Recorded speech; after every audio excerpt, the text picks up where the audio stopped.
Selamat malam Bapak Ibu Saudara yang terkasih, Shalom. Kita bersyukur malam hari ini kita bersama-sama dikumpulkan di channel YouTube GKBJ Kelapa Gading.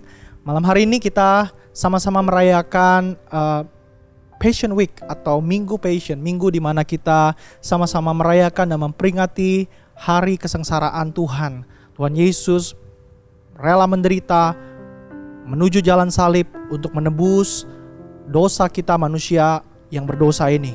Nah, malam hari ini kita akan melihat pengorbanan Tuhan, menghayati pengorbanan Tuhan melalui kesaksian hidup dari sepasang suami istri yang memberikan hidupnya, berkorban untuk banyak anak-anak yang tidak memiliki keluarga, yang diterlantarkan oleh keluarga dan bahkan tidak memiliki masa depan. Saya berharap malam hari ini kita semua melalui talk show Passion Week ini yang pertama kita bisa diberkati dan menginspirasi dan membuat kita semakin mengasihi Tuhan dan rela untuk memberikan hidup kita berkorban bagi Tuhan. Mari sebelumnya kita berdoa terlebih dahulu. Kita berdoa. Bapa, kami bersyukur, berterima kasih banyak kepadamu. Di malam pertama Passion Week ini kami bisa merayakannya dengan cara yang berbeda, di mana kami membuka hati kami untuk diinspirasi sekali lagi oleh pengorbanan Tuhan yang terimplementasi di dalam kehidupan sepasang suami istri yang rela memberikan hidupnya bagi anak-anak yang kurang memiliki masa depan. Kami datang kepada Tuhan malam hari ini, biarlah melalui talk show kami malam hari ini, kami semua yang di rumah, kami dicerahkan, kami diberikan inspirasi yang baru untuk berani melakukan dan mengerjakan dan mengasihi orang-orang yang ada di sekitar kami dengan lebih baik lagi, seperti Kristus yang sudah mati berkorban untuk kami semua. Ini doa kami Bapa, dalam nama Tuhan Yesus kami berdoa dan bersyukur. Amin. Nah, Bapak Saudara yang terkasih, malam hari ini seperti yang saya katakan tadi, kita akan berbincang dengan sepasang suami istri yang pasti akan menginspirasi kita melalui pengorbanan mereka bagi anak-anak jalanan yang tidak memiliki orang tua atau yang nyaris hidup tanpa masa depan, mereka yang mungkin diterlantarkan oleh keluarga mereka. Namun sebelum kita masuk lebih jauh untuk berbincang-bincang dengan bapak dan ibu, juga nanti ada satu orang anak, kita akan mempersiapkan hati kita dengan mendengarkan satu pujian. Pujian agak lama, namun saya yakin pujian ini masih dapat menyentuh hati kita semua. Kita akan mendengarkan satu pujian, Tuhan Kau Gembala Kami.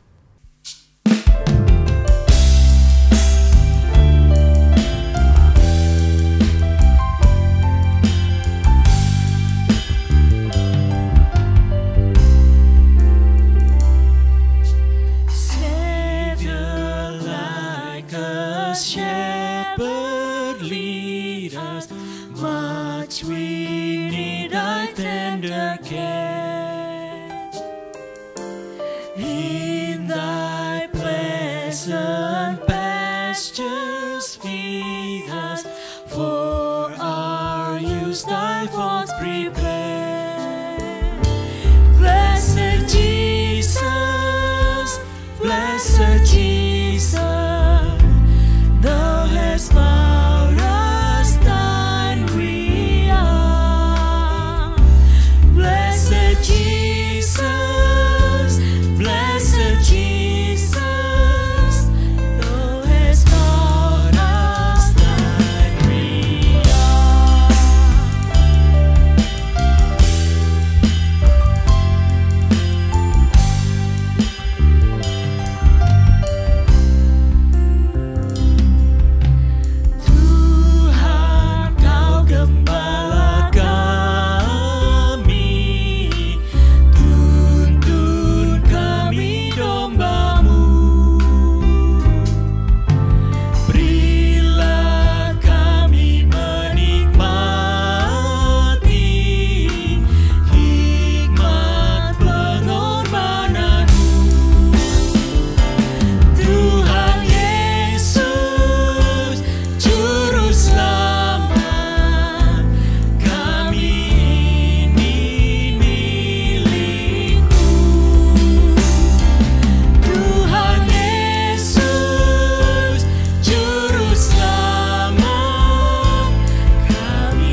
has brought us and we are. Blessed Jesus, blessed Jesus, thou hast brought us and we are.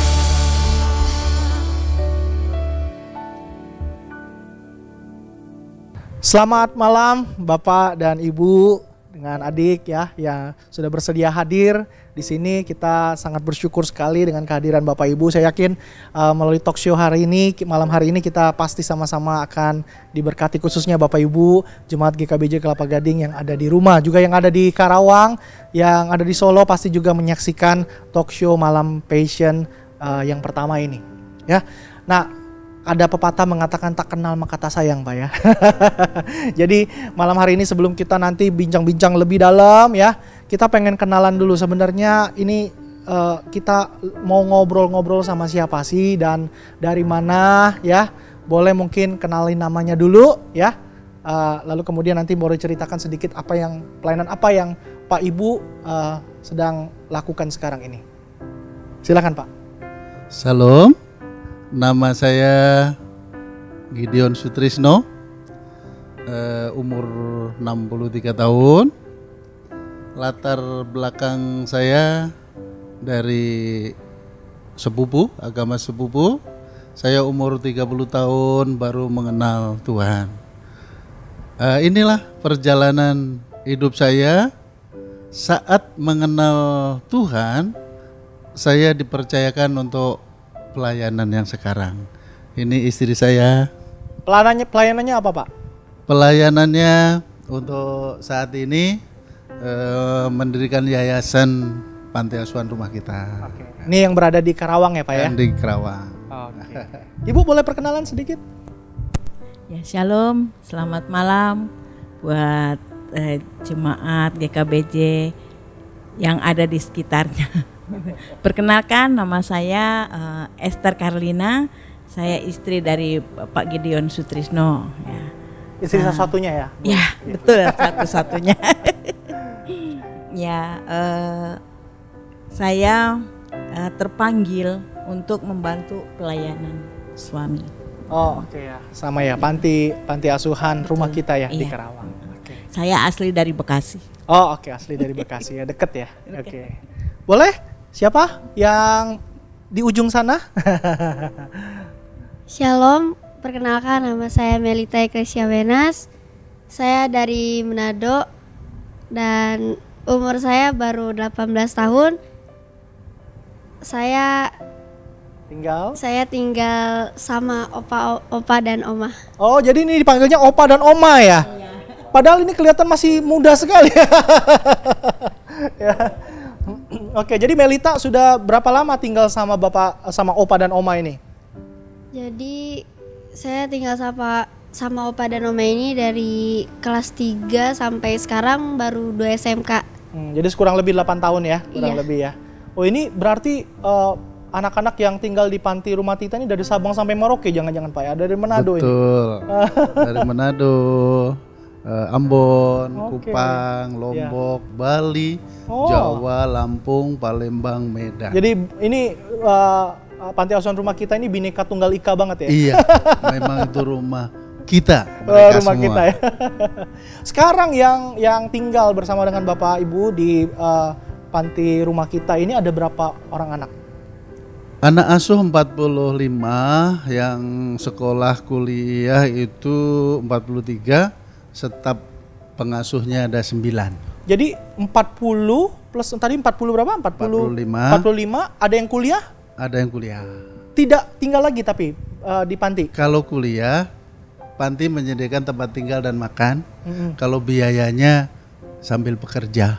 Oh oke. Tapi mereka masih tinggal di panti. Yang satu enggak, di Mojokerto, Jawa Timur. Oke. Pengasuhnya 9. Oh oke ya. Wah ini luar biasa sekali ya Bapak Ibu untuk melihat pelayanan dari Bapak Ibu Gideon ya, Bapak Gideon dan Ibu Esther ya. Ini pelayanan di panti asuhan rumah kita yang ada di Karawang. Bahkan kalau Bapak Ibu tahu sebenarnya beberapa lumayan ya anak panti yang juga ikut melayani juga di pos kita yang ada di Karawang ya Bapak Ibu ya. Iya, siap. Iya, Salah iya. satunya Melita. Oh, Melita juga apa? Sebagai singer ya? Oh, puji Tuhan ya. Jadi ini mereka tidak hanya diajar, dididik untuk belajar punya masa depan, tapi juga dididik untuk melayani. Amin. Belajar melayani ya Pak ya. Amin. Nah ini sesuatu yang luar biasa sekali ya. Nah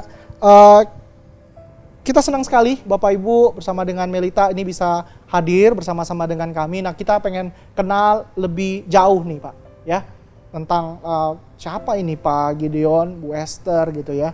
Jadi saya ingin bertanya, sebenarnya Bapak dan Ibu itu sebelum dirikan panti itu kerjanya apa sih? Dan kok bisa gitu kepikiran untuk mendirikan panti, menampung banyak anak begitu ya? Itu gimana tuh Pak latar belakangnya? Ya, saya terlahir di Blitar, Jawa Timur. Kalau pekerjaan saya driver. Supir. Jadi waktu saya nyupir bis, ngelihat anak ngemis, merangkang gitu, perempuan, itu saya hibah gitu. Akhirnya saya bilang, ayo Ma ke terminal, lihat itu kayak keluarga. Nggak taunya jadilah ditampung. Gitu. Di mana saya bekerja jadi supir truk, supir bis. Kalau ngelihat orang yang anak-anak terlantar itu hibah aja. Mungkin latar belakangnya karena Opa Gideon ini dari lahir memang kebetulan lahir dari rahim orang yang susah banget di pedalaman Blitar, Jawa Timur di pinggir laut sana. Sampai umur selama dari driver itu rumah ngontrak-ngontrak terus. Sampai umur 45 itu barulah yang namanya beli rumah kecil yang dipakai nampung anak-anak ini sebelum ada panti. Yang sekarang rumah itu jadilah yayasan panti asuhan rumah kita. Jadi sebenarnya awal mulanya itu dari Pak bekerja sebagai driver, sebagai supir. Lalu kemudian kalau di terminal lihat ada anak-anak yang terlantar, yang kayaknya nggak ada orang tuanya ngemis begitu, itu rasa kasihan ya. Betul. Dari situlah kemudian Pak ambil mereka, lalu kemudian rawat mereka ya, asuh mereka ya. Oke. Ya. Jadi sebenarnya kalau tadi Pak bilang tentang Pak itu miskin banget ya dulu ya, susah. Sangat. Keluarga susah ya. Super duper Sebenarnya miskin. apa sih yang Pak pikirkan ketika melihat anak-anak itu? Maksudnya kalau Pak melihat hidup Pak dulu ya, waktu masih kecil, lalu lihat mereka ya, apa yang terbesit dalam pikiran Pak sehingga Pak tuh kayak, aduh kayaknya pengen ambil mereka lalu kemudian rawat mereka. Itu kepikiran apa Pak? Begini, saya itu sekolah tamat SD. Itu mau melanjutkan sekolah itu nggak ada sama sekali jalan ya. Jadi bodoh, miskin itu udah mendarah daging di sini. Maka saya ngelihat orang miskin tuh pengen ya, pengen banget lihat dia itu keluar dari kemiskinan, kebodohan, bahkan kutuklah dari keturunan orang tuanya seperti itu terjadi gitu. Saya sepakat sama Oma. Gimana caranya supaya menghantar anak-anak itu keluar dari kemiskinan, kebodohan seperti itu. Jadi Pak pengen jadi jembatan begitu ya? Yes, makanya sepakat udah Opa dan Oma jadi jembatan aja. Walaupun kita ini nggak ke sana, yang penting anak-anak itu ngelewat punggung kita ini udah nyebrang. Ya, terus kalau kita ini udah patah jadi jembatan, minimal kita udah melihat anak-anak itu udah di seberang sana, keluar dari kebodohan, kemiskinan. Hanya sederhana itu, gitu ya. Tapi ini sangat luar biasa sekali ya. Ini Bapak Ibu, jadi Bapak dan Ibu, Opa, Oma ini ya, yang sederhana ini pengen jadi jembatan buat anak-anak itu ya, supaya mereka itu yang mungkin nggak punya masa depan ya, nggak pernah pikir nanti mau jadi apa begitu ya. Tapi melalui Bapak Ibu ini bisa menjadi jembatan. Amen. Supaya mereka itu punya masa depan. Ya ini sesuatu yang saya pikir sesuatu yang yang luar biasa sekali ya, hati yang luar biasa sekali ya. Dan saya percaya Bapak Ibu Saudara yang menyaksikan di rumah tentu sangat tersentuh sekali ya dengan pengorbanan ya yang dilakukan oleh Opa dan Oma ini. Melita sendiri kalau dengar ya, kalau dengar ini Opa ini cerita begitu ya, apa sih yang kamu terlintas dalam pikiran kamu? Yang terlintas dalam pikiran aku, ya kan Opa udah mau berkorban gitu kan buat kita. Kayak misalkan rumahnya gitu kan direlain untuk ngebangun satu panti asuhan gitu kan buat kita. Jadi membuat aku tuh mikir harus banget gitu ngebuktiin ke Opa Oma gitu kalau aku bisa gitu kan. Jadi apa yang mereka mau gitu. Misalkan kan tadi Opa Oma bilang mau jadi jembatan gitu kan buat kita-kita. Nah, jadi yang aku pikirin tuh aku harus bisa gitu kan. Harus bisa lebih dari apa yang aku alamin sekarang gitu kan. Misalkan banyak problem yang aku alami gitu kan dari kecil, mungkin banyak sakit hati gitulah kan terhadap orang-orang, tapi lewat Opa Oma gitu kan boleh kayak nyelamatin hati aku yang dulunya mungkin kotor gitu, yang dulunya mungkin kayak banyak akar kepahitan, tapi lewat Opa Oma ini jadi sadar gitu bahwa kita itu masih bisa gitu untuk melangkah ke depannya gitu. Karena dulu sempat pernah mikir untuk gak bisa ngapa-ngapain lagi gitu kan kalau tanpa adanya Opa dan Oma. Ya ini luar biasa Pak. Ini sebuah perkataan afirmasi yang luar biasa sekali dari anak yang Pak asuh ya. Dan saya pikir ini sesuatu yang sangat menginspiratif sekali ya. Nah, saya mungkin ingin tanya ke Ibu sekarang, Bu Esther ya. Selama mengasuh nih anak-anak, ini kurang lebih puluhan orang gitu ya. Kadang kita mengasuh anak sendiri aja repotnya luar biasa ya. Nah ini anak-anak orang lain, gimana sih caranya satu rumah begitu ya, satu rumah panti, Ibu bisa ngatur, bisa mengasihi mereka dengan cara yang dengan perbedaan-perbedaan mereka gitu ya, dari latar belakang keluarga mereka yang berbeda, karakter mereka yang berbeda begitu ya. Dan saya percaya bahwa motivasi paling utama tentu kasih kan. Sebab apalagi gitu. Kalau mau bertanggung jawab kepada anak ini kan bukan anak Bapak Ibu kan. Iya. Jadi saya pikir motivasi paling utama pasti kasih begitu. Nah itu apa sih Bu maksudnya yang kesulitan Ibu di dalam hal tersulit apa Ibu itu paling di dalam mengasihi mereka ini, anak-anak yang punya beda karakter, punya beda latar belakang keluarga. Itu boleh nggak cerita sedikit Ibu? Kalau untuk kita mengasuh mereka dengan karakter yang berbeda, memang kita ngasuh anak sendiri aja sulit gitu kan, dengan karakter yang berbeda. Tapi modalnya cuma untuk satu, sabar. Sabar, itu aja. Siapa yang lebih sabar, Bapak atau Ibu? Intinya itu aja. Pernah nggak sering ribut nggak sih di panti asuhan? Ya ada sih, namanya masih anak-anak kan, pasti ya ada perbedaan pendapat gitu. Ya kalau mereka, saya udah ngerti kalau mereka nih ada masalah gitu dengan temannya, mereka diam-diaman. Saya udah tahu, udah feeling, kumpulin semua. Saya ada masalah apa? Kalian nggak boleh begitu. Kalian kan di sini satu atap. Jadi saudara kalian juga sepenanggungan lah, senasib begitu kan. Jadi kalian harus akur. Tuhan nggak menginginkan kita musuhan, saya bilang gitu. Tuhan menginginkan kita tuh harus bergandengan tangan, gitu kan, harus sehati sepikir, saya bilang gitu kan, ya saling mengasihi lah, gitu. Karena kalian di sini senasib sama, saya bilang gitu. Jadi nggak ada perbedaan. Jadi saya juga tidak membeda-bedakan mereka. Yang penting saya tunjukkan kasih saya kepada mereka, seperti anak saya sendiri. Justru anak saya juga ada yang kelas 1 SMK. Disamakan, nggak dibeda-bedakan gitu. Mungkin itu intinya cuma sabar, itu aja. Sabar ya.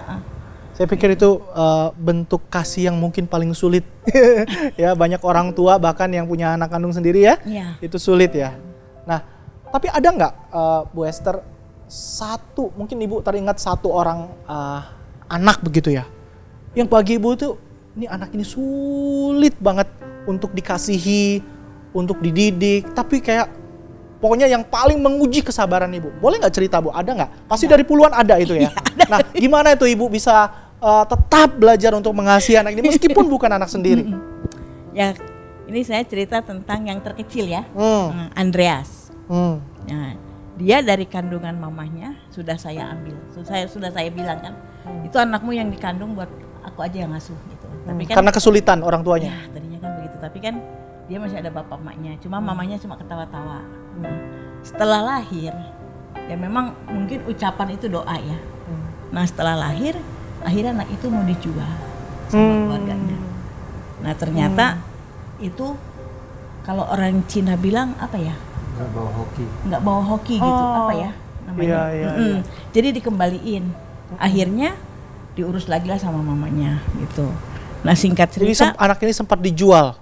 sempat sudah dibawa. Ini menurut cerita orang tuanya loh ke saya. Nah, saya cuma cerita aja gitu. Nah setelah masuk rumah sakit dapat 2 minggu, dia kan nggak bisa bayar rumah sakit. Akhirnya ya itulah mau dijualnya seperti itu untuk nebus rumah sakit kan gitu. Nah akhirnya udah dibawa, dipulangin lagi, dikembalikan lagi ke keluarganya gitu. Karena nggak bawa hoki katanya gitu. Ya udah. Akhirnya singkat cerita mereka datanglah ke saya karena bapaknya juga, singkat cerita ini ya, bapaknya masuk penjara. Tuh, jadi mamanya tinggal di saya. Akhirnya mamahnya kerja, anak itu dari umur setahun saya yang ngurus. Gitu. Jadi udah seperti anak saya sendiri. Gitu. Memang itu luar biasa, anak yang luar biasa. Susah dikasih tahu, jahilnya minta ampun. Gitu. Tapi saya tetap mengasihi. Sekarang udah umur berapa anaknya Bu? Sekarang udah umur 7 tahun ya. Mau masuk kelas 1 SD besok. Gitu. Itu paling sulit untuk Wah sulit banget, sampai sekarang pun mereka di sekolah juga masih buat ulah. Luar biasa itu. apa sih? Saya pengen penasaran gitu. Sebenarnya yang buat Ibu tuh kayak sabar, tetap mengasihi anak yang seperti ini padahal bukan anak sendiri itu apa sih Bu? Ya, gini. Dalam pengalaman pribadi mungkin Ibu dengan Tuhan ya. Ya. Itu apa sih? Saya pengen tahu banget. Ya, kalau begini ya, saya memang apa ya, orangnya gampang melihat apa anak-anak terlantar gitu, cepat ini hati saya. Cepet iba gitu ya. Nah, apalagi ngelihat Andreas gitu, sempat mau dijual, terus mama papahnya pun saat ini ya nggak bersama dia. Jadi kalau bukan saya yang mengasihi dia, siapa lagi gitu. Makanya saya setiap anak-anak yang sudah masuk ke panti itu udah tanggung jawab saya. Saya bilang gitu. Saya tetap mengasihi dia, sebandel apapun dia, seburuk apapun dia tetap anak saya bilang gitu. Saya jadi teringat satu ayat dalam Alkitab. Ayat itu bilang begini, kalau kamu nggak bisa mengasihi orang atau saudara yang kelihatan di depan kamu, bagaimana mungkin kamu mengasihi Tuhan yang tidak kelihatan? Saya pikir ini sebuah contoh yang luar biasa sekali dari apa yang barusan Ibu Esther ceritakan kepada kita. Ya, ini Bapak Ibu di rumah saya yakin juga tentu sangat menginspirasi lagi cerita ini ya, karena ini zaman modern kadang membuat kita kan mikirin diri sendiri doang. Ya, kita nggak mau mikirin orang lain. Tapi saya pikir melalui cerita yang barusan Ibu sampaikan ini sangat menginspirasi kita. Nah, saya pengen tahu lebih lanjut Pak Ibu. Kira-kira ada nggak sih selama kurang lebih 8 tahun ya panti ini berdiri ya, ada nggak sih satu peristiwa yang Pak Ibu alami yang sempat mungkin membuat Pak dan Ibu itu berpikir untuk ya udah tutup aja ini panti, berhenti aja mengasihi anak-anak yang terlantar ini ya, kita lepaskan aja mereka, terserah mereka mau kemana, karena mungkin peristiwa itu membuat Bapak Ibu sulitnya luar biasa sehingga berpikir kayak ya udah berhenti aja deh, tutup aja. Ada nggak peristiwa itu yang boleh diceritakan dan bagaimana caranya Bapak Ibu itu bisa melewati masa-masa itu? Yang paling berat mau nutup panti seperti ini. Panti ini didirikan sama staf dari NIAS, staf dari NTT, Opa Oma, ini salah satunya, Waktu pertama panti ada berkat 3,5 juta, kan kami ada yang mulung, ada yang itu waktu itu dimanfaatkan oleh staf itu. Fasilitas panti dimanfaatin. Singkat cerita 2 staf dan anak asuh itu dibawa keluar, ngontrak, dibawa keluar, salah satunya Melita yang dibawa. Sebilang disitulah Oma nyerah kita ya, udah nyerah lah. Kalau Melita sama anak-anak itu benar-benar hati saya, ya benar, udah nyerah aja, tutup aja ya Oma, nggak usah diterusin. Pertama baru ada berkat 3,5 juta, langsung memicu staf itu harus keluar. Itu tahun dari pertama, panti. tahun pertama waktu panti. kedua. Tahun kedua panti Tahun berdiri. kedua. Akhirnya Melita bersama 3 anak asuh dan staf keluar. Di situ kami menangis sama Allah, Tuhan. Kayaknya sudah ya Tuhan, nggak usah diterusin seperti itu. Akhirnya saya dipanggil sama teman pendeta. Udah Pak Gideon, kalau anak-anak masih dipercayakan Pak Gideon, tugas Pak Gideon. Kalau sudah keluar berarti tugas selesai, jangan dipikirin, maju terus. Akhirnya, ayo Oma, kita tetap harus bertahan seperti itu. Dengan perjalanan waktu mereka kembali. Jadi staf sampai sekarang sama anak-anak yang diajak keluar tuh kembali. Ini apa? Minta maaf akhirnya. Ya emang anak-anak ini emang di hati opa oma sebelum ada panti udah ada.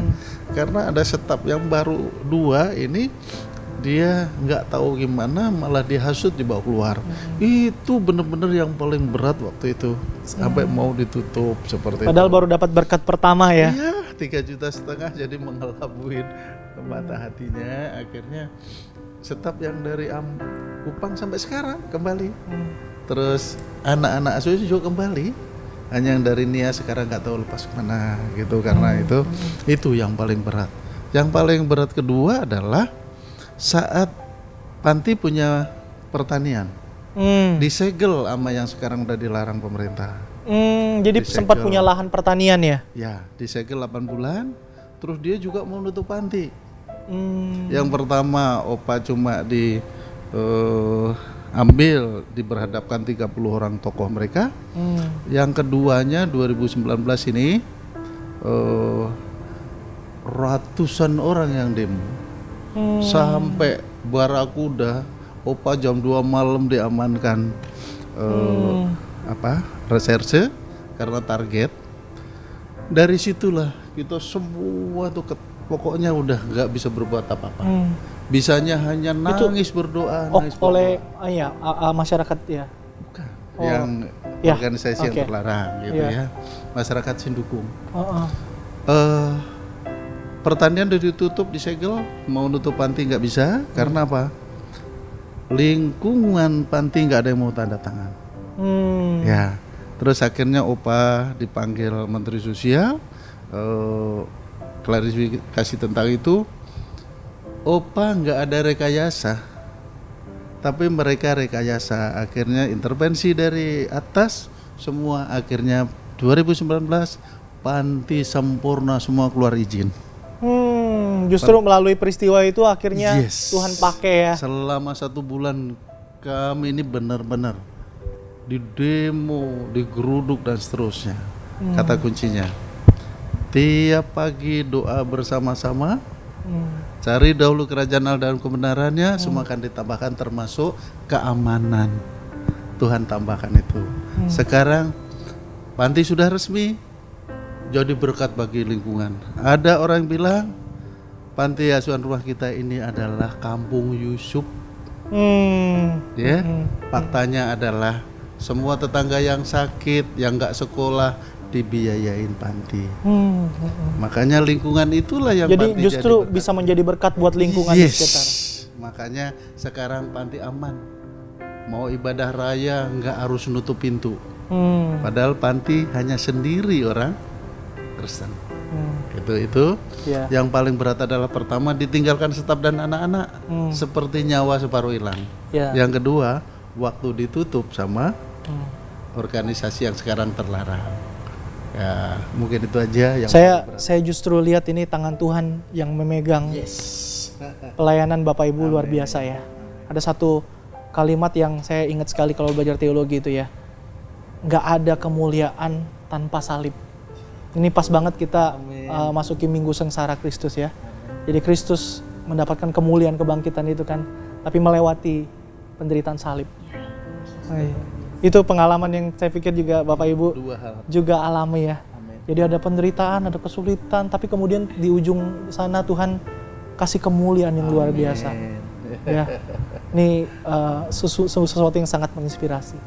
Nah, Bapak Ibu Saudara, saya percaya bahwa Bapak Ibu Saudara tentu diberkati di rumah ya. Sebelum kita sama-sama nanti lebih dalam lagi melihat tentang pelayanan daripada Bapak dan Ibu juga panti asuhan rumah kita akan rehat sebentar, kita akan sama-sama melihat satu kesaksian pujian yang akan disampaikan nanti oleh anak-anak panti asuhan rumah kita.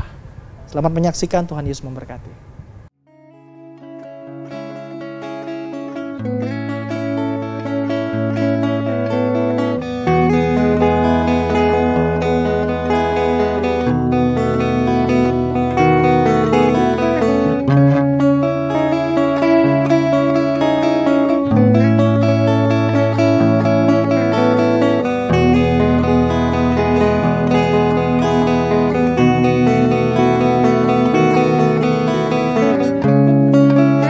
Tebus dalam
Bapak Ibu Saudara yang terkasih, kita baru saja menyaksikan vokal group dan sekaligus tadi di dalam pujian yang disampaikan oleh anak-anak panti, Bapak Ibu Saudara melihat ada cuplikan-cuplikan foto. Nah, cuplikan foto ini rupanya cuplikan foto dari masa pandemi. Ya, kemarin ternyata mereka ini selama masa pandemi tidak mengurung diri di rumah. Justru mereka lakukan bedah rumah, menolong rumah-rumah para janda dan orang-orang yang kesulitan di sekitar, ya. Mereka mengerjakan itu dan orang pada waktu pandemi justru mengurung diri, isolasi diri, tapi mereka justru berbuat bagi orang-orang yang ada di sekitar yang kesulitan, ya. Nah, saya ingin tanya kepada Pak Gideon ini kenapa ini bisa bisa seperti itu ya? Maksudnya orang banyak isolasi diri di rumah, tapi justru anak-anak panti ini keluar dan melakukan banyak kebaikan untuk orang-orang yang kesulitan. Itu gimana ceritanya, Pak? Berangkat dari moto hidup rumah kita ya. Moto hidupnya adalah hidup di dalam iman. Sesulit apapun juga kita nggak boleh berharap dengan yang namanya manusia. Nah, melangkah dengan iman, kalau Tuhan sudah perintahkan, jangan pernah banyak berpikir, percaya aja, kerjakan aja. Nah, sampai memiliki iman yang menyelamatkan. Nah, moto kerjanya adalah kerja keras, kerja cerdas, kerja ikhlas. Rumah kita kalau nggak ikhlas lebih baik diam. Kalau itu suruh Tuhan, kerjakan dengan sebaik-baiknya, dengan keikhlasan. Niscayalah di situ Tuhan akan buat tuntas. Itu moto. Ya. Jadi hidup dalam iman, melangkah dengan iman, memiliki iman yang menyelamatkan. Ya. Nah, ini luar biasa sekali motonya. Ya. Jadi berangkat dari situ ya, Pak ya. Iya. Makanya kemudian tapi kok bisa gitu pas pandemi kepikiran kok bedah rumah gitu, bukannya mengurung diri gitu ya supaya nggak ketularan virus. Ya. Itu bagaimana cerita awalnya bisa? Waktu banjir besar di daerah Kerawang, itu panti juga ambles dapurnya, semua keramiknya pecah dan lagi memang pantinya dibuat dari papan lantainya. Itu kuat banget. Banyak-banyaklah memikirkan orang lain, jangan banyak mikirkan sendiri, biarlah Tuhan memikirkan diri sendiri. Singkat cerita, pas musim banjir banyak ada orang datang menangis rumahnya hanyut. Lah disitulah langsung kebutuhanmu apa? Makan dan tenda. Besok saya lihat, waktu saya survei sama anak-anak, rumahnya udah hanyut. Di panti ada material mau bangun. Disitulah ayo kita kerjakan. Terus merembet sampai dapat 8 rumah. 8 rumah. Jadi orang-orang sibuk pakai masker pada ngurung diri, justru opa dan anak-anak itu terus bekerja. Dan itu menggunakan material yang harusnya dipakai untuk panti. Iya, siap. Nah, waktu udah dapat 8 rumah, 1 bulan panti itu nggak ada berkat, keuangan cuma masuk 4.500.000 dalam 1 bulan. Kami bertani. Selama 1 bulan bertani, waktu istirahat ada telepon. Pak, dulu saya mau kasih material nggak diterima karena belum perlu. Sekarang perlu banget. WA apa yang dibutuhin? Nah, terus kita kesulitan untuk dana untuk membangun. Nggak ada uang. Ada orang minta Sherlock, Pak. Saya dapat nomor telepon dari bla bla bla gitu ya. Nyampe di panti, yang dibutuhin apa, Pak? Kami mau bangun panti, material udah banyak, tapi kami nggak ada uang. Udah Pak, saya yang nanggung biaya tukangnya sampai selesai. Nah bersamaan itu terus mengalir. Orang yang rumahnya minta diperbaiki, pada akhirnya panti selesai, bersamaan juga bedah rumah sampai dapat ke rumah yang ke-13. Luar biasa sekali ya. Puji Tuhan sampai sekarang bedah rumah masih berlanjut. Jadi aktivitas rutinnya. Iya, tapi makanya banyak-banyaklah mikirin orang lain supaya orang banyak memikirin dirimu. Dari situlah makanya terjadilah ini. Oke. Tuhan diberkati. Ini luar biasa sekali berarti ya. Jadi Tuhan kita yang luar biasa. Ya Bapak Ibu, kita dengar sendiri ya tadi perkataan dari Pak Gideon ya. Kita mikirin orang lain, diri kita sendiri siapa yang mikirin? Tuhan yang mikirin. Ya, ini sebuah perkataan iman yang luar biasa buat saya. Ya. Nah, ini ngomong-ngomong tadi ini kan selama masa pandemi. Saya yakin sebenarnya sejak panti berdiri itu yang namanya panti asuhan pasti ada kesulitan lah secara ekonomi ya. Jadi saya pengen tahu dan saya percaya bahwa Bapak Ibu di rumah juga pengen tahu ya.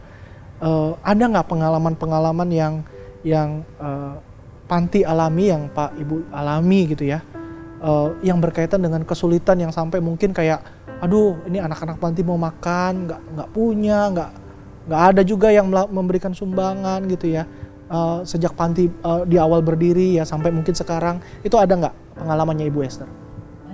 Banyak ya. Dari awal kita buka panti selama 6 bulan itu memang terlalu sulit, susah untuk makan. Karena kita kan memang baru beberapa orang. Tapi kan namanya kampung tengah kan nggak bisa. Ya. Harus dipikirkan. Ya. Jadi ya memang banyak kesulitan. Tapi ya kita nggak pernah putus asa, nggak pernah menyerah. Kita selalu berharap pada Tuhan. Gitu. Kita selalu berdoa ya Tuhan yang campur tangan. Sampai kita anak-anak kita ajak mulung, saya ajak mulung, terus kalau makan juga pakai sambal sama lalap kangkung. Kadang-kadang kangkung ditumis, kadang-kadang direbus untuk lauk nasi. Cuma itu aja, terkadang ikan asin.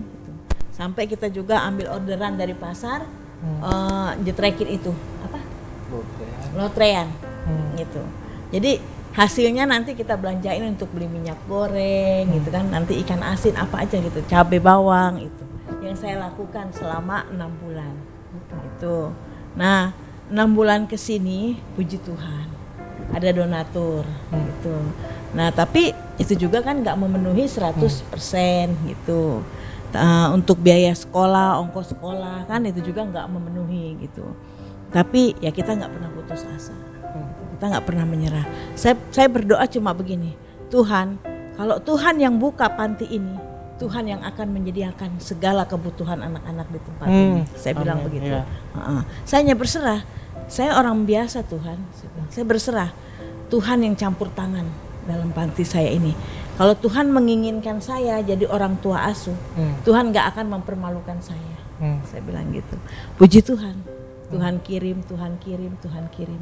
Ini ya memang udah banyak gagak ya yang dikirim oleh Tuhan itulah. ya untuk menyediakan kebutuhan Bapak Ibu Tuhan ya. kirim burung-burung gagak. Iya. Tapi juga kadang-kadang juga ada juga kita kekurangan gitu. Di saat kita kehabisan uang, Tuhan kirim itu. Itu kalau lagi sulit gitu Bapak Ibu cerita nggak ke anak-anak? Kita cerita doa pagi. Diceritain kita doa untuk berkat. Saat ini kita Omah udah gak ada berkat gitu. Kita doa bareng-bareng, doa pagi gitu kan. Setiap hari kita jam 5 harus sudah bangun doa bersama gitu. Jadi habis firman, doa syafaat, ya mereka doa gitu. Doaan keuangan, ya pembangunan, pokoknya apa yang menjadi pokok doa kita di situ gitu. Jadi didoakan terus. Itu gitu. Melita kalau diajak doa begitu tuh kepikiran apa gitu? Si Oma Opa bilang ya, kita nggak punya uang lagi nih. ya kepikiran apa kalau pas dalam mengalami pengalaman yang demikian itu, ada nggak yang terbesit dalam pikiran Melita tuh?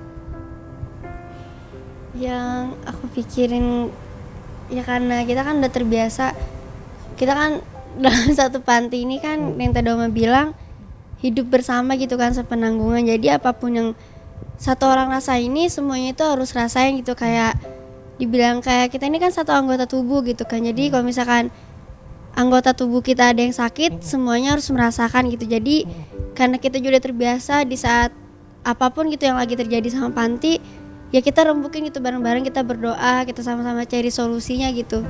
Jadi ya itu sih yang kita jalanin, makanya tinggal di panti pokoknya banyak lah yang dialamin yang buat aku tuh jadi semakin tinggal itu semakin bertumbuh gitu kan di dalam Tuhan juga. Berdampak nggak sih? Ini kan Pak Opa sama Oma ini ceritanya orang yang sangat beriman sekali ya. Ya, di dalam, dan kamu melihat itu tentunya di dalam panti waktu berelasi begitu ya, diajak berdoa. itu menolong kamu, iman kamu bertumbuh sampai di situ nggak sih? Sama seperti yang Opa dan Oma tunjukin. Ada nggak momen dimana kamu belajar juga seperti Opa dan Oma, nggak punya, nggak pengen sesuatu atau apa, ya kamu doa aja, dan kemudian Tuhan yang menjawab doa kamu. Punya nggak pengalaman yang kayak gitu? Ya ada sih pengalaman. Boleh ceritain sedikit? Ceritanya mungkin kehidupan aku sendiri yang aku langsung alamin. Kayak kan aku dari kecil udah nggak tinggal sama orang tua.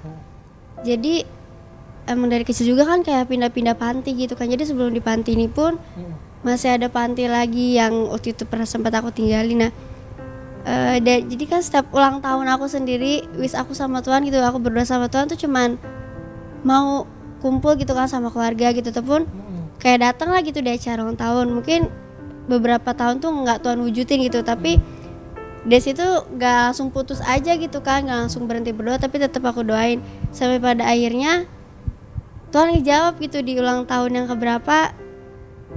Ada gitu kan keluarga aku ngumpul gitu, ada mama dan Datang ke panti? Iya, datang ke panti. Jadi kan seneng aja gitu kan. Jadi kayak yang Opa Oma nerapin gitu kan, pokoknya doa aja gitu kan.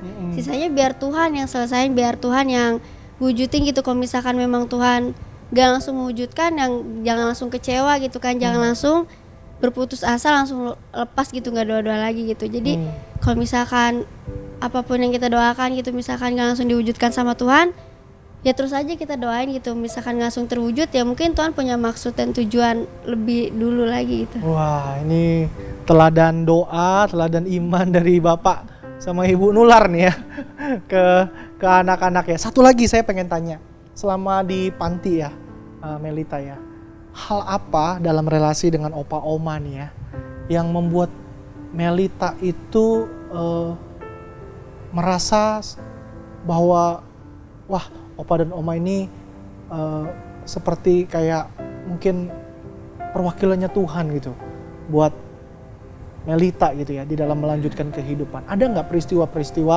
dalam relasi dengan Opa Oma yang Melita alami yang membuat Melita pada akhirnya bisa melihat Tuhan lebih jelas, bahwa Tuhan punya masa depan buat Melita? Ada nggak peristiwa yang pernah Melita alami? Ya ada.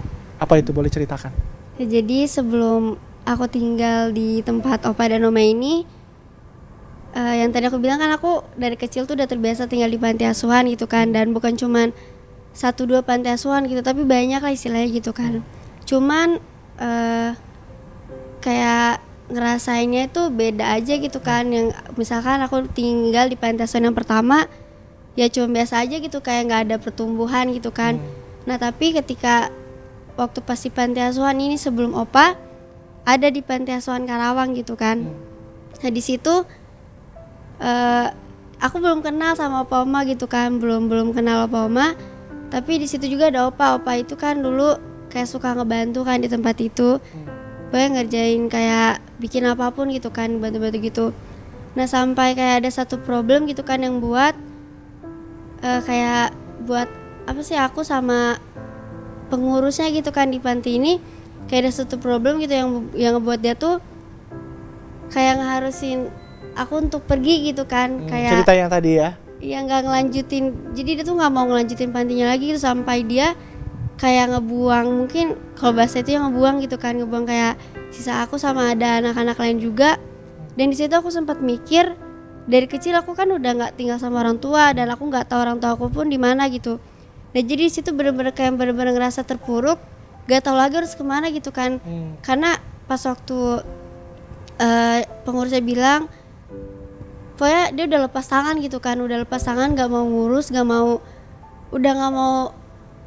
berurusan gitu kan sama aku. Jadi ya aku di situ aku langsung mikir, aku nggak tahu harus mau kemana gitu kan. Aku nggak tahu orang tua aku di mana, aku nggak tahu, pokoknya nggak bingung, bener-bener kayak ngerasa masa depan aku tuh nggak ada gitu kan. Bener-bener ngerasa males gitu kan untuk ngejalanin kayak gini gitu. Nah sampai pada akhirnya aku ketemu sama Opa gitu kan, sampai pada akhirnya mungkin Opa juga udah dengar gitu kan ceritanya. Dan di situ langsung nggak tahu kenapa aku langsung bilang sama diri aku mau ikut sama Opa gitu kan. Aku mau ikut ke tempat di mana opa tinggal gitu kan, karena udah nggak ada pikiran apa-apa lagi gitu kan, karena benar-benar udah kehilangan gitu kan. Tapi sampai pada akhirnya aku boleh ketemu sama opa dan akhirnya aku ikut gitu kan sama opa, tinggal di tempat opa gitu. Dan dulu itu belum jadi panti gitu kan, masih rumah biasa, masih rumah opa dan oma gitu kan. Dan balik tadi aku bilang di awal, opa oma kan udah berkorban gitu untuk kita, untuk menyerahkan gitu kan rumahnya untuk dijadiin panti asuhan gitu buat kita. Nah di situ membuat aku mikir, kita tuh harus balik lagi gitu kan, kita bayar pengorbanan opa oma dengan kita tunjukin kalau kita itu bisa lebih baik gitu kan dari apa yang orang pikirkan. Mungkin kayak pribadi masa aku sendiri bilang, misalkan aku dibuang gitu kan dari panti yang awal ini, dibilang pokoknya kamu nggak bisa hidup gitu kan, nggak akan bisa hidup tinggal di Karawang ini, pokoknya kamu udah nggak punya siapa-siapa gitu kan. Tapi pada akhirnya ketika puji Tuhannya ketemu sama opa gitu kan, dari situ aku benar-benar langsung ngerasa kalau masa depan aku itu ada gitu kan. Jadi ya aku percaya Tuhan udah ngatur semuanya gitu kehidupan aku. Iya, ya ini aduh kesaksian yang luar biasa sekali ya. Nih Pak Gideon udah nggak berhenti terharu mendengar kesaksian dari Melita ya, dan saya percaya ini juga apa yang menjadi beban dari Pak Gideon dan Ibu Esther di awal tadi ya, bahwa memang Bapak Ibu pengen jadi jembatan. Dan ini juga bisa terlihat ya dari anak-anak yang Melita tadi cerita nggak bisa lihat masa depan lagi, ya, nggak tahu mau hidup bagaimana. Tapi Bapak Ibu kemudian mengajak Melita tinggal, dan pada akhirnya dia bisa melihat secercah harapan terang yang ada di sana. Nah, ini sebuah kesaksian hidup yang luar biasa sekali Pak Gideon dan Ibu Esther. Saya percaya Pak Gideon di sini terharu, tapi terharu bangga mendengar kesaksian dari Melita, dan saya percaya bahwa ini terharunya Pak Gideon juga karena Tuhan pakai dengan luar biasa. Ya, ini pengorbanan seperti tema kita hari ini Bapak Saudara, bahwa kita melihat ada pengorbanan mengasihi ya yang dilakukan oleh Bapak Gideon dan Ibu Esther, dan ini menjadi implementasi tentunya pengorbanan Kristus yang sudah Tuhan kerjakan buat kita. Dan ini dikerjakan kepada anak-anak yang justru nggak memiliki keluarga, yang terlantar, tetapi mereka dengan setia berkorban mengasihi. Ini terakhir Pak Gideon dan Ibu Esther, saya pengen tanya terakhir, ada nggak ada pesan yang ingin Pak Gideon dan Ibu Esther sampaikan? Ini pasti ada anak-anak panti nanti yang nonton bareng ya. Ada nggak pesan yang ingin Bapak dan Ibu sampaikan kepada pertama anak-anak panti, yang kedua kepada saudara-saudara gereja yang saya pikir tentu menjadi kerabat, menjadi teman sekerja buat Bapak Ibu ya. Jadi ada dua itu, ada nggak pesan yang pengen Pak Gideon dan Ibu Esther sampaikan sebagai penutup daripada talk show kita malam hari ini? Anak-anak yang di panti ini bukan Melita aja. Melita hanya mewakili 45 yang lain. Dia itu emang udah bagian hati saya. Itu kalau boleh ditukar, semua harta kayak uang kayak apa, itu bolehlah hilang dari opa. Tapi kalau anak-anak ini udah bagian dari hati opa gitu ya, siapapun mereka, suku apapun mereka, karena kepercayaan Tuhan itu benar-benar saya pelihara sebisa mungkin. Pesan anak-anak panti adalah kalian gak harus ingat opa,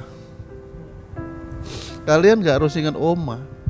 Yang penting kalian yang pertama ingat Tuhan, yang kedua ingatlah orang tuamu. Opa punya kerinduan adalah membawa anak-anak kembali kepada orang tuanya, supaya menjadi pembela orang tuanya yang saat ini sedang buang kalian. Jangan pernah sakit hati, jangan kecewa, ampuni orang tua, belalah mereka. Kalau untuk teman-teman hamba Tuhan ya, sisihkanlah waktumu, pikiranmu, perhatikanlah orang-orang lemah dan orang miskin. Itu kalian akan memuliakan Tuhan. Kalau kalian hanya memperhatikan pelayananmu, mengagungkan pelayananmu, niscayalah Tuhan gak terlalu bangga buat kalian. Sisihkanlah waktumu, pikiranmu, pikirkanlah orang-orang lemah dan miskin, anak yatim piatu yang terlantar. Percayalah di situ memuliakan Tuhan. Tuhan Yesus memberkati. Amin. Thank you. Terima kasih sekali ya Pak Gedeon, Ibu Esther, juga Melita yang sudah berbagi kisah hidup. Saya percaya kisah hidup yang Pak Ibu sampaikan, ceritakan malam hari ini sangat menginspirasi untuk jemaat Tuhan yang mendengarkan di rumah, yang menonton di rumah, dan sekaligus membawa kita tentu menghayati kembali akan pengorbanan Kristus. Ya, Tuhan sudah berkorban untuk kita. Dia dengan kerelaan hatinya berjalan menuju salib karena dia ingat satu, dia mengingat kita, dia mengasihi kita dengan luar biasa, memberikan hidupnya untuk kita agar kita memperoleh keselamatan. Malam hari ini talk show kita sampai di sini. Kita masih memiliki talk show di malam kedua, malam ketiga. Saya percaya Bapak Ibu Saudara juga pasti akan diberkati. Malam hari ini saya ingin mengatakan 2 kalimat saja. Yang pertama, Bapak Ibu Saudara, kalau Tuhan mengizinkan kita jadi jembatan buat orang lain, supaya orang itu sampai kepada suatu titik di mana Tuhan menginginkan dia untuk berada di titik itu, mari ambil peran itu. Ambil tanggung jawab itu, kerjakan dengan ikhlas, ya, mengutip dari kalimat Pak Gedeon tadi. Lalu kemudian yang kedua, kita belajar juga malam hari ini tentu bahwa tidak ada kemuliaan tanpa salib. Jadi kalau hari ini Bapak Saudara di rumah juga mengalami kesulitan, penderitaan, pergumulan, percayalah, waktu kita terus mengandalkan Tuhan, kita terus berpaut kepada Tuhan, pasti Tuhan akan membawa kita kepada kemuliaan yang akan Dia nyatakan kelak. Jadi bersabar saja, Tuhan yang akan menolong kita semua. Selamat malam, selamat sampai ketemu lagi besok bersama dengan host dan juga tamu yang berbeda. Tuhan memberkati kita semua. Amin.